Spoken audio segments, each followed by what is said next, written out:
एक प्रकार प्रार्थित्व घोषणा हवा परे मु आपनको पाखरे निरंतर संपर्क रे अछि। आजिर आउ किछि समय परे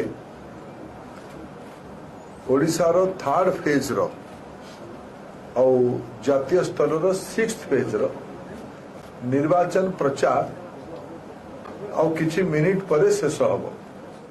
अंचल जनसाधारण को प्रत्यक्ष दर्शन करिवार मते सौभाग्य मिली। अंचल प्रसंग आकांक्षा अपेक्षा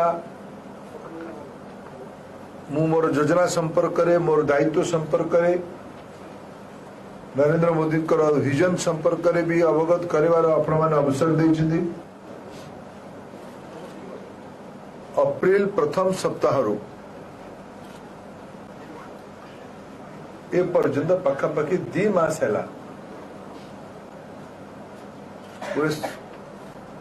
सघन अभियान माध्यम रे संबलपुर लोकसभा भारतीय जनता पार्टी प्रार्थी भावे आपण सांगरे मु मिसिची। ये 2 मास संपर्क रे मु आज भेटार उद्देश्य आपको धन्यवाद देवा।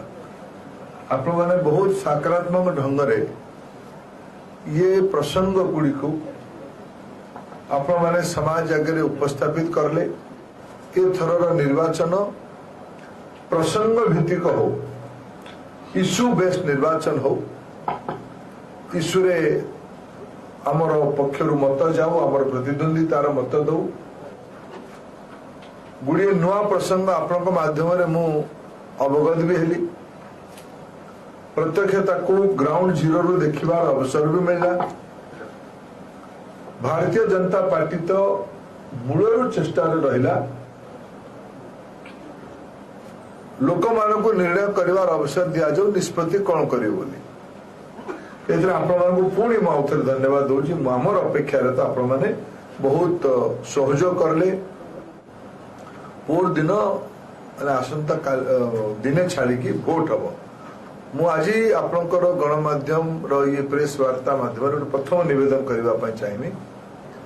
रेकर्ड संख्यार मतदान संबलपुर लोकसभा विभिन्न विधानसभा विभिन्न बूथ रे हो एटा मु निवेदन करने चाहिए। भोटर भाई बहन बहुत नुआ नुआ कथा अवगत कर परामर्श भी रहा और आम कथा को भी आप समाज आगे ठीक ढंग से उपस्थापित कर पारे। आउ किसी समय पर निर्वाचन प्रचार अभियान शेष हम। बाकी काली साइलेंट पीरियड रहिबो, प्रचार हबो नहीं। ट्रेंड है गता पूर्व थर अधिक वोट करवा। एही भली वीडियो देखिबा पाई आम चैनल को लाइक शेयर सब्सक्राइब करंतु। Bureau report Odia news.